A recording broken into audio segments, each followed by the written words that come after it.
Hey folks, welcome back to the Deron Harris podcast. I'm your host, Deron Harris. Thank you very much for tuning in. I do appreciate it. How was your week?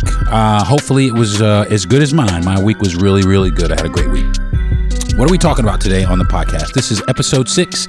Today we are talking about content creating while black, the hard truth affecting non-white social media creators. So what exactly will we be talking about? We're going to be talking about the challenges that affect content creators of color. We're going to be talking about making a living. Is it possible to make a living as a content creator of color?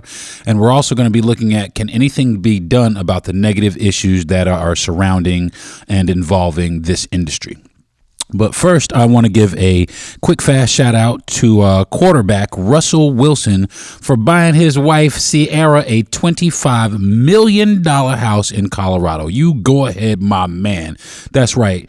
Put up them numbers for your woman, bro. They've been getting a little bit of slack. As of lately, because especially Sierra, because people are kind of labeling her as a gold digger. And I don't think that's really fair to her, because I do genuinely believe that she loves her husband.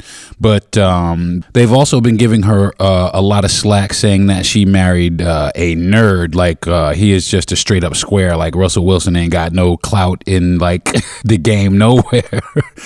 But I think she married what she wanted to marry. She fell in love with this dude. This dude shot his shot. She went for it, and they together, man. They got 2 beautiful kids. And, you know, I think that's the most beautiful thing. So shout out to both of them. I don't think they need to be ridiculed by the rest of hip hop, you know, just because she didn't want somebody with, you know, tattoos on the face or, you know, gold fronts or whatever. She didn't want that. She wanted something else. So shout out to her, man. And congratulations on your new home. And hopefully you'll have many, many more happy days and barbecues out there at your new house. So. But this week's Dope Shit Award, though. Now check this out. This week's Dope Shit Award. My wife actually sent me this guy's information. She sent me, and I just was blown away by this dude and how he's doing it. Now, this dude is a visionary. He's a pioneer and a visionary. Let me tell you why. Today's Dope Shit Award goes to Gary Chambers, Democratic candidate from Baton Rouge, Louisiana. And the reason why he gets the Dope Shit Award is because you know how all candidates do their campaign commercials. Well, this guy had a campaign commercial, and I'm shitting you not. It's this guy sitting in the middle of a empty field, and he is smoking, not just holding, but smoking a blunt, a straight up roll blunt, not a backwoods, not a Black and Mild, not no cigar, a blunt. And I like this because so many politicians, they portray to be these people that they can't possibly be in real life. You are not this person. They portray like they're these, perfect, upstanding, patriotic citizens, when the majority of them get better cocaine than we do. I mean, and that's the crazy. They pass all this legislation against, try to incarcerate people based on these. And honestly, man, I like this guy's transparency, man. I like his honesty, man. I like that he's going up against old politicians in that state, which is, has been historically drenched in racism and inequality. You know what I'm saying? And in a lot of these states, especially the southern states, marijuana is used as a law enforcement tool. Okay, it's a tool, and the tool is they use it as a tool to incarcerate a large number of black citizens much more frequently than white citizens, and he is basically going to work against that disparagement. So my hat's off to that dude. You get the dope shit. You get the Dope Shit Award, man, because that shit is great. Because we get harsher penalties, longer jail time for the same infractions, and a lot of it is over weed. You know what I'm saying? And then it's just the truth. Currently in our country, there are 21 states or U.S. territories that have legalized marijuana recreationally. I think that it's time for the rest of the United States to follow suit, because it genuinely does help people, and I'm gonna stand up by that. So. Again, Dope Shit Award goes to Gary Chambers, Democratic candidate from Louisiana for senator. Go out and check him out. Okay, cool. This week on earbuds, man, I'm telling you what, the earbuds have been it's been having me dig in the crates. I've been checking out so much music that I used to listen to a long time ago, and I kind of stopped because, life gets in the way, and, new songs come out and so on and so forth. But I've been revisiting a lot of older hip hop that I used to listen to, old artists, new artists, some of their older tracks. But last week was Black Star. They're coming out with their album. But this week, this week's earbuds, I've been listening to Kendrick Lamar. Let me tell you why. I've been listening to a lot of Kendrick Lamar, and I've been listening. What are you listening to? I've been listening to Damn, the whole album, which is great. I've been listening to Training Day mixtape. I've been listening to Good Kid, Mad City. I've been listening to all of his stuff, just listening for all of his different styles. And the reason I'm doing that is because I'm getting geared up because he has an album coming out on the 13th of May. On May 13th, he will be releasing a new album titled Mr. Morale and the Big Steppers. Now, I'm a big Kendrick Lamar fan. I don't like a lot of this new hip hop. Some I do, but I give credit where credit is due. But I will give this brother here nothing but solid credit because he is probably one of the greatest lyricists of our time.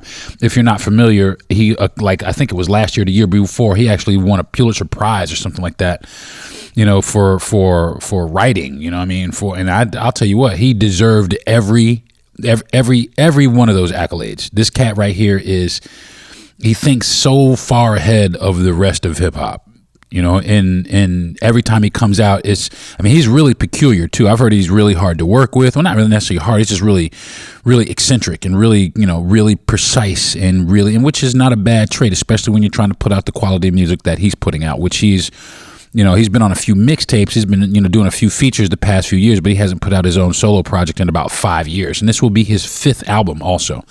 So he's got a 5th album. This is the 5th year.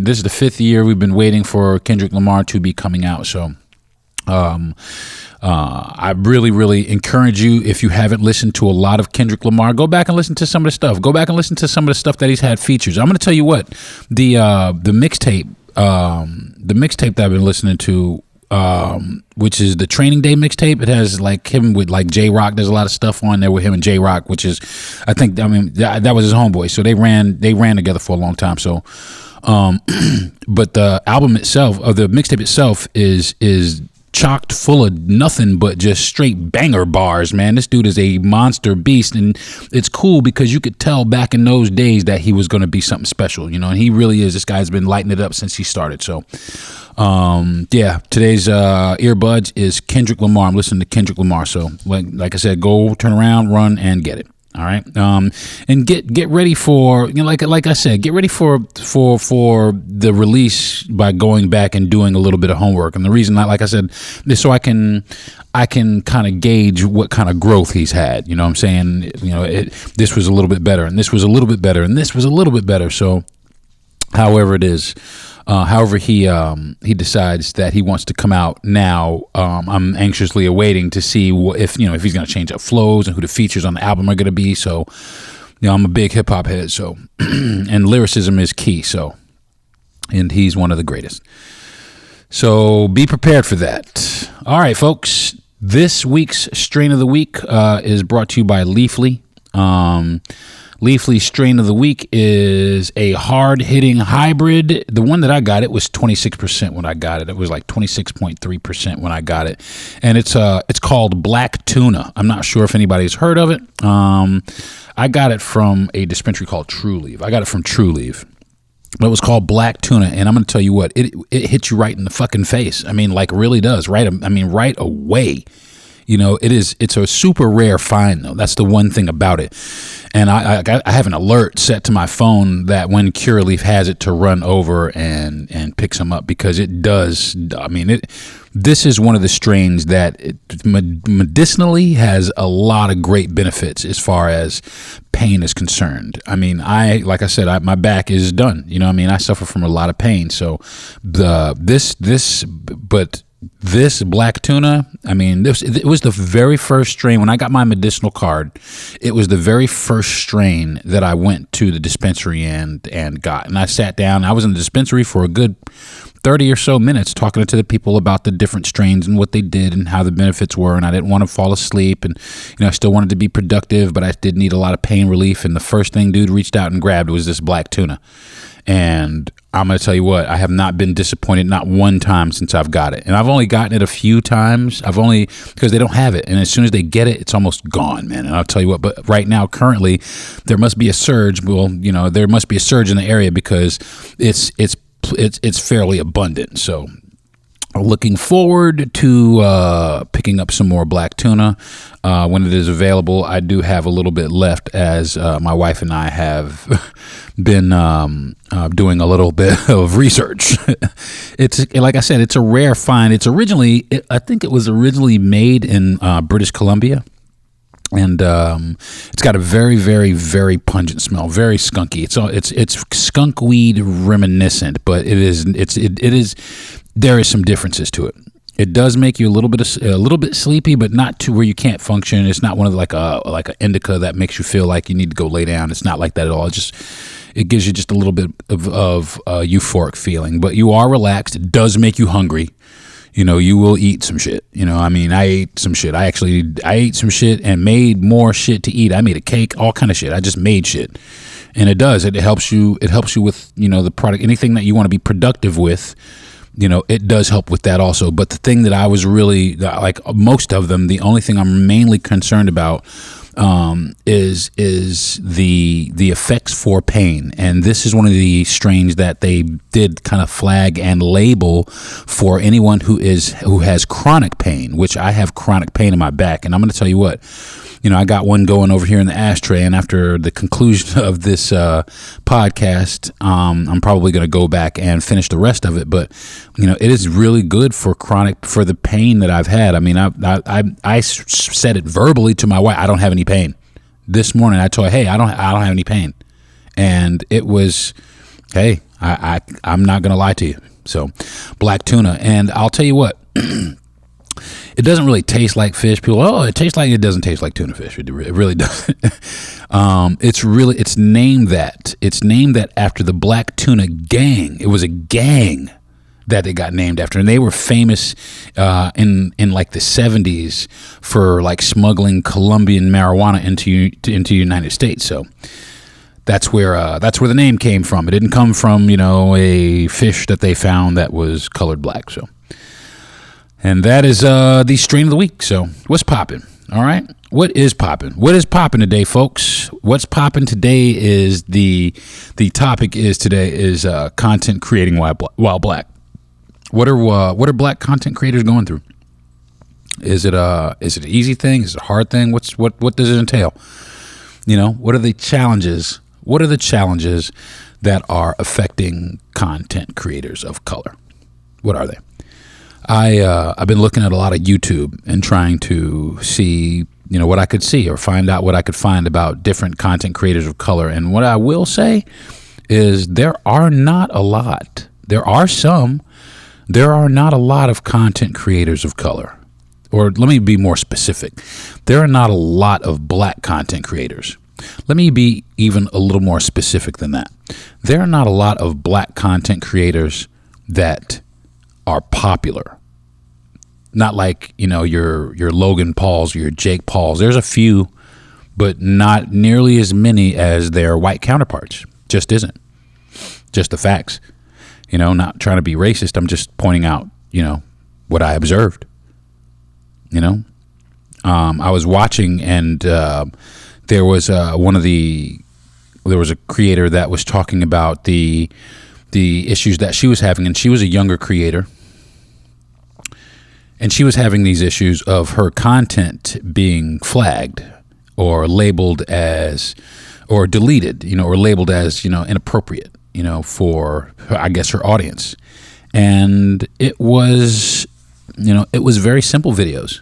I think at the time she was 14 or 15, and she was making going back to school videos of her backpack, but they would flag them and for inappropriate content. But the same white counterparts would do the same video and nothing, and that happens a lot. There are so many more instances of black creators having to be better or do more or jump through more hoops to be recognized, acknowledged for the content that they create than their white counterparts. And it's kind of a problem. It looks like people are, up in arms about it. I mean, other challenges. Then now the other challenges is that there are smaller forums, smaller forums for creators of color. You know what I'm saying? So there's only a few things that we do. We make beat videos, we do hair and makeup videos, but just like everybody else. But the content that create, even though it may be the same as the content, it does not get the recognition or the popularity of the other content, or it's flagged and taken down. I've seen this happen a lot. Where this person's content, I'm trying for the life of me trying to find out and see what's offensive about it, and I really can't see it. But somebody else does. Okay, whatever. And also, one of the challenges is that I've also heard is there's more competition from not only black creators, but all creators involved. Okay, I'm a black creator. I don't get a lot of burn as it is. I'm trying my hardest. I've been banging.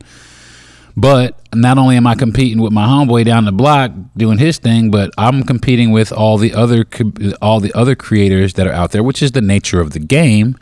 But when you're starting at a disadvantage, it's a little more daunting. It seems a little more insurmountable. It seems a little more out of the reach. But, I want to give a shout out to all the content creators who just continue to push forward. Me, myself, I am, like it or not, I'm creating content. I'm a content creator. So some of these things are personal to me. They're affecting me, or that's why one of the reasons I wanted to kind of jump on and find out more about this is because this is my lane right now. I'm trying to get up on the content creation game. So, this is one thing I really want to know about before I really kind of get involved, so I know what to expect. Not that I'm going to stop. You know what I'm saying? I don't want to stop because there's some things I want to accomplish. There's some things I want to say. I want to reach a bunch of people. I want to have a little bit of fun, and I'm sure that's what the rest of them do. But it's more difficult for us to attain anything. And I figured this is one forum that we might be able to do a little bit better in, but there are other problems. One of the problems is, can you make a living? Okay. That's also, I wanted to bring that up also. Can you make a living as a black content creator? Can black content creators actually go out and just do this full time? Now, the answer to that question, short, yes. Everybody can. I've seen a few content creators, that's what they do. A few urban content creators, black content creators, Latin content creators, Indian content creators that, yes, they do make a living off of their content and their channels, but they have to put forth so much more extra effort in order to be recognized for the content that they create. So making a living is possible, but it's so consuming. So really the question really should be, is it worth it? Is it worth it to just sit here and go through all this rigmarole to try to make all this content? It's six one way, half a dozen the other. You don't know what you should do. I mean, some people do. Some people know this is what I'm going to do come hell or high water. This is where I'm going to go. This is where I'm going to be at. I'm not going to stop. I'm going to push forward. I'm going to overcome whatever obstacles. That's pretty much where I'm at. But there are other people who are like, they don't know where to do. They're at their wits' end. They've been flagged. They've been ostracized. All kinds of things. People don't know what to do. My advice is to push. Just continue to push. Ignore what they say. Ignore what people are telling you. Oh yeah, we know. Yeah, ignore that. Fuck that. You know what I'm saying? I'm gonna push anyway. I'm not doing it for the money. I'm doing it to reach people. That's the way that I look at it. The money is nice, cool. But I'm really doing this to reach people. I'm really doing this to enlighten people about some things that are happening that I don't think should be happening any further. So that's the content. That's one of the reasons I jumped into creating content. Is there other people making the same content? Probably. But this is my opinion. This is my content. I created this content, and I created this content for you. One of the big problems, though, is a lot of creators, there's a lot of things that happen. Creators have they get the content stolen regularly. There's no way to know that who came up with it first, but there is a way to know. You know, I mean, there are ways to find out who originated this content. And not for nothing, what happens is a lot of people steal this content. They openly steal it, but they blow up off of it, but they don't give any credit for where they found it to the creator that created it. I see that a lot also. You know, this person created this content, you know, and then somebody came and did that little TikTok dance, and then all of a sudden, you know, this person and all their little white friends, they blew up off of it, and now they're viral, and this person over here that didn't get really any burn, you know, or got their thunder stolen by these people, it's a little discouraging for them because it's their content. You know what I'm saying? It's crazy, man. It's fucked up. Black creators don't make as much as white creators. We don't, as a matter of fact, we don't make as much. We make the least. Black creators make the least out of all the creators. White people, of course, make the most, but, you know, we make the least. Why is that? We put out some pretty good ass content. We put out a lot of dance challenges that everybody wants to do. That happens a lot. I don't understand why we make the least. I just don't get it. But I kind of do get it. You know, there is the reason and it's the most simple thing, and I know a lot of you probably can figure it out for yourselves. Why do black creators make the least? Well, one, channels aren't as subscribed to as much. Number two, there are a lot of double standards. But me personally, this is the only thing to me that it could be is racism. It's racism.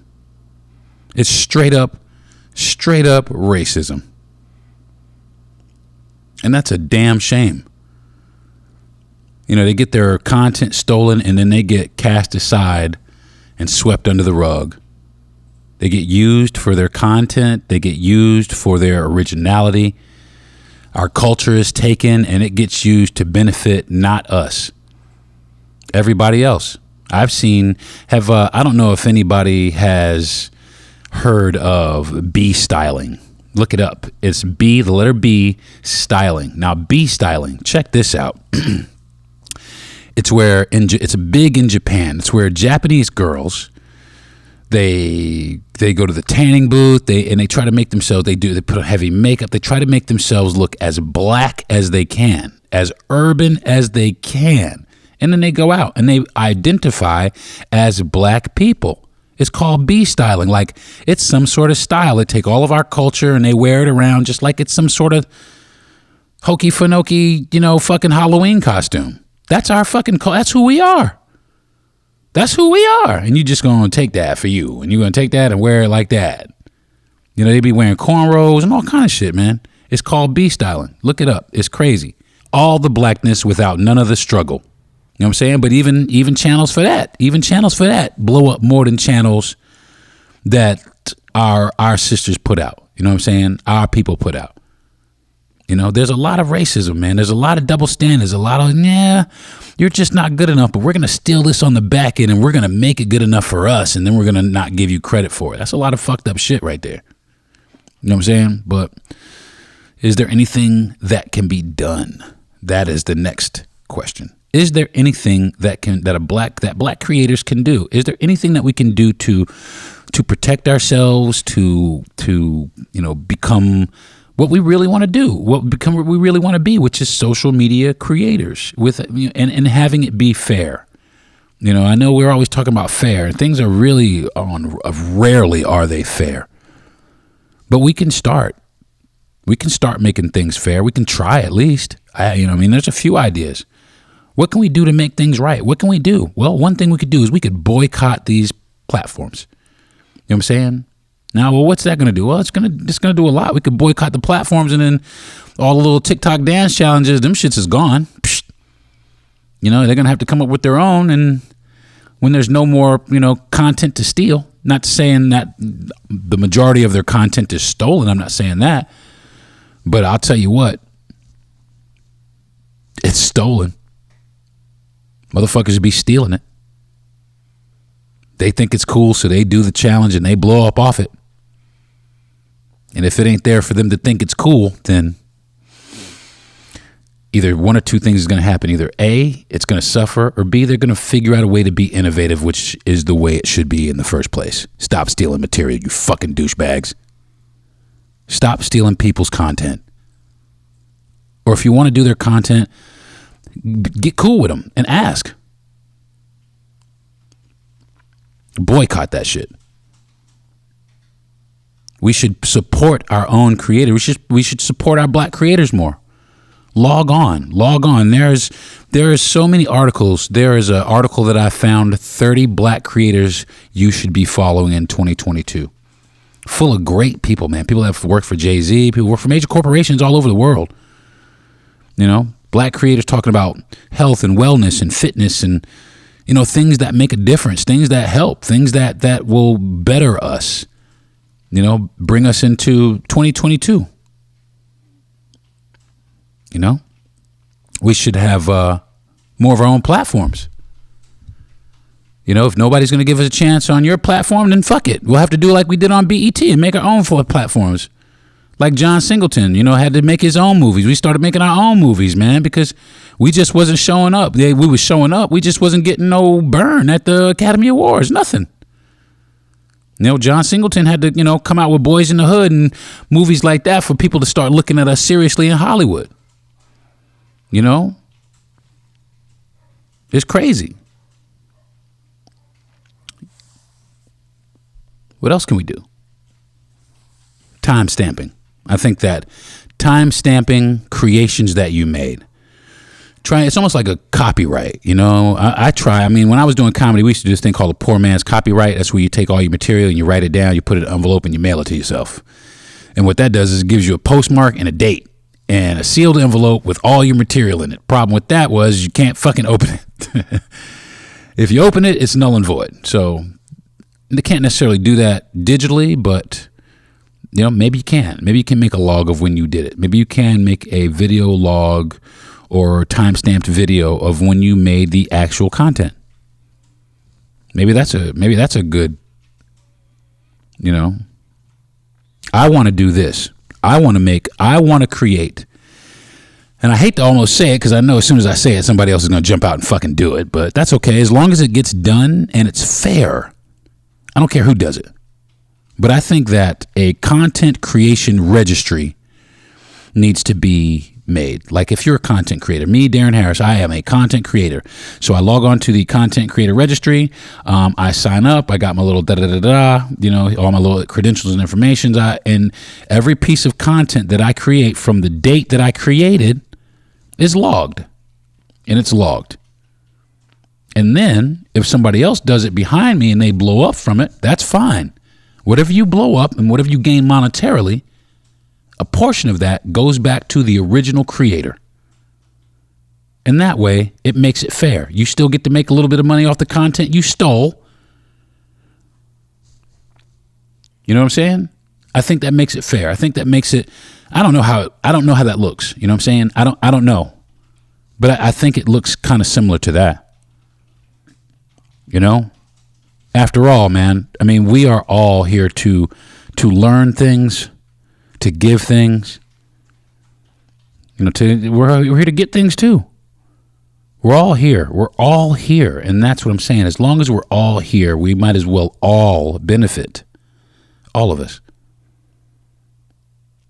So, you know, I got more to talk about, but I only got a half hour on the podcast. So, yeah, next time, if there's, you know, you want to know what you can do? Log on, find creators of color and subscribe to their channels. You know, subscribe to their channels, comment, ask them questions. They're intelligent. Ask them how to get started. Ask them their story, their life story. Ask them what their goals and aspirations are. You know what I'm saying? These people are laying it out here on the line every time they put a video out or, you know, a podcast up or whatever. These people out here laying their lives on the line, you know. Support them. Support them. Especially if you go and watch. If you're sitting there TikTok video and after TikTok video and that's all your fucking life consists of is TikTok videos, like a few of these motherfuckers. Especially if you like them, if you like their content. Like them. Simple as that. Oh, I can't like them because that's not, you know, of course you can. know what I'm saying? So that's all I want to say about that. So this week's relationship goals. You know, I want to bring this portion. I don't know. Maybe I can talk to the producer or whatever, but I want to try to get Tinder as the sponsor for relationship goals. And the reason why is because I found my wife on Tinder. And relationship goals. Okay. What happened last week? Last week was kind of a redo from the week before because, like I said in the last podcast, I failed miserably. So last week, what I was going back to do, it was learn how to communicate more effectively, right? So let me tell you what happened. Is learn to communicate more effectively without getting hype. Have more effective conversations when we're having disagreements. You know what I'm saying? So a couple weeks ago, I failed that miserably. But let me tell you what happened. We went back to the driving range. I told you we're going to the driving range. So we went back to the driving range, and we were having kind of a shitty day anyway. And the girl behind the counter was kind of like she was in a shitty mood. I don't know what the fuck was wrong with her, but she was in a shitty mood. So kind of put me in a shitty mood. So we get out there, and we're swinging the club. And I'm trying to give my wife some direction, and she's not really following my direction. I become just a tad frustrated with her. So I said something slick to her like, "Oh, you listen to everybody else, but you don't listen to me," something like that. And right when I said that, I almost kind of caught myself. So I stopped talking for a while. I just didn't talk for a while, and I put myself in a perspective where she was. She's never hit a golf ball before, and I'm sitting here barking orders at her. Back, do this and do that. And you got to correct this, and you got to straighten your elbow, and so, and turn your torso, blah, blah, blah, blah, blah. And she's trying to process all that. So, me barking all that, I should have a little more patience. And that was one of the things that I recognized in myself. So I calmly backed myself. Now, it did kind of frustrate me, though, that, I was showing her, and then I showed her a video of a lady, but then she took this lady's word as the gospel. But meanwhile, I'm standing right next to you, hitting 300-yard golf balls, and you can't listen to what I'm saying. So that's where I was coming from, a place of rejection. I guess that's what it was, a place of rejection where I felt like she wasn't listening to my instruction when all I was trying to do is offer her some help, whatever. But that's selfish. I gave her a tool for her to use, and she identified with that tool exceptionally well, probably more so than identifying with me because I'm a man and she is a woman, and I showed her a lady to help her get her swing on. So she was trying to follow the exercises that the lady was giving her, and I was trying to override those things and give her the direction that I thought that she should have, which is really not up to me because I can't determine how she learns. So we got in the car, and I did express to her, I was like, look, I feel, that you don't listen to me. But what I did, instead of yelling and arguing like we did the week before at IKEA, I chose to back myself up and just have a conversation with her about it, which actually worked like a charm because she went on to say she didn't mean to make me feel like that, but it was a little bit more comfortable because of the lady, the way that she explained it. And she explained that I move a little too fast, which I didn't know. So now I can adjust that. So to give her more of what she wants. And at the end of the day, she gave me some treats when we got home. So, and that was because I decided to do a little bit of thinking, backtracking. Pride ain't never got nobody nothing, man. Nobody. Pride has ended so many beautiful relationships. Pride. Sometimes, back it up. So, and all this, oh man, I'm the man, you got to do this to the women because, women do this. So if you the man, you do this, then the women, they got to, fuck that. Fuck that. Love your woman like you're supposed to love a woman. It's not a game, bro. It's supposed to be love.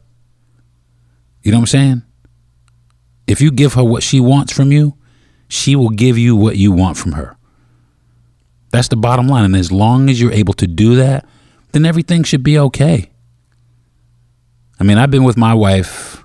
We've been married a very short time, but we've been together 3 years. And I can tell you what, in 3 years, I can count on two hands in 3 years the amount of times that we've had disagreements. And it's just because, at times we remember and other times we don't. We learn how to communicate with each other. We learn how to relate to each other. And that's what people forget. Tony Robbins said a great line. He said a lot of times people forget a relationship is a way to relate to people. We have to learn to relate to each other. That's when people will start yelling and screaming and arguing. This because they've stopped relating to each other. And they've stopped wanting to relate to each other. And that's why people continue to argue and stay mad for a few days, because I don't want to talk to you right now. I don't want to relate to you right now. Sometimes people do need their space, and that's cool. But we should always want to, especially if we're in a relationship, we should always seek better ways or more effective ways to relate to each other. You know what I'm saying? That's my biggest goal, is how to connect with my wife on such a deep level, on that deepest level. So so what do you think, babe? How did I do last week? You did good. I did good? Yes. All right, cool. So I got the seal of approval from Queen Bee sitting over there. So I'm happy with last week's results of the relationship goals. I will lock that in the archive to make sure that I can continue along with that. And anytime I feel like I'm getting that way, I can look back and reflect on this, or even I can listen to this podcast and look back and reflect on the way that I handled that situation and the approval that I got. So this week's goals, all right? This week's goals this is what I'm going to do. Every day, she is, she's 4 foot nothing, like quite literally. She's probably the shortest person in America. But she gets up every day, crack of dawn. She's got a little yoga mat out. She's doing calisthenics. She just had a birthday, looking fine as they come. And she's out here putting in the effort. She's putting in the effort. Every day she gets up and she works out. She does something strenuous. She breaks a sweat at least one day. At least 1 hour every day. Every day. And she loves it. It's not even like she has to force herself to go. She has to force herself not to do it. She wakes up to do it. But she'll do it before she goes to bed. She'll do it anytime. Anytime. So this week's goal is I am going to get up and I'm going to work out with my wife. I'm going to try and do some fitness with my wife. I'm like I said, I'm an older dude. I'm 51. I ain't getting no younger. I'm trying to hold it in as best I can. But, eventually gravity is going to claim all. So I want to try and be around, and that's what it is. And I want to try and be around as long as I can, because like I said, I just got married. I want it to last for a long time. So in order for it to last for a long time, I got to be around. So in order for me to be around, I got to start taking a little bit better care of myself. So this week, I'm going to try to get myself a training regimen together and maybe a little bit of a diet together. And I'm going to hit the gym. We got a nice gym facility here at the condo where we live. There's a great gym downstairs, nice pool. I can swim. I might swim some laps and get a little bit of burn that way. And we also have a really nice neighborhood. So maybe I'll, shoulder up and grab the Great Dane and go walking around the block a few times. So this week's goal is to try and get the blood moving a little bit, get the heart pumping a little bit, have a little bit more fitness, a little more vitality, and keep it pushing a little bit longer. So that, my friends, is relationship goal of the week. So I guess that's going to do it, folks, for this week's episode of the Deron Harris podcast. Next week, join me, come listen, come back next week, because I usually don't have anything prepared, but this week I think I have something prepared, because it's going to kind of go in conjunction with this week's relationship goals, which is what are we eating? I'm going to be talking about the bullshit we are being fed about the food we eat. So definitely tune into the next podcast, because I'm going to try to pull it off, because I've got some really good friends who have changed their diets. My wife she is all about trying to be on some veganism. I'm not quite there yet, but hey, I'm looking. I got some friends who are my age and have not changed their diets, and just the different states of what we are eating, and how it is affecting us. So join me next week for that. So make sure you like and share my podcast with your friends and family. I could not have done this without you, and I do appreciate you very much. So please tune in next week, and we'll continue the journey. If you want, you can follow me on social media. I am DeronTharris on Facebook, DeronTerae on Instagram, and it's DaronTHarris@gmail.com if you want to drop something in my email. I'm Deron Harris. This is the Deron Harris Podcast. Peace.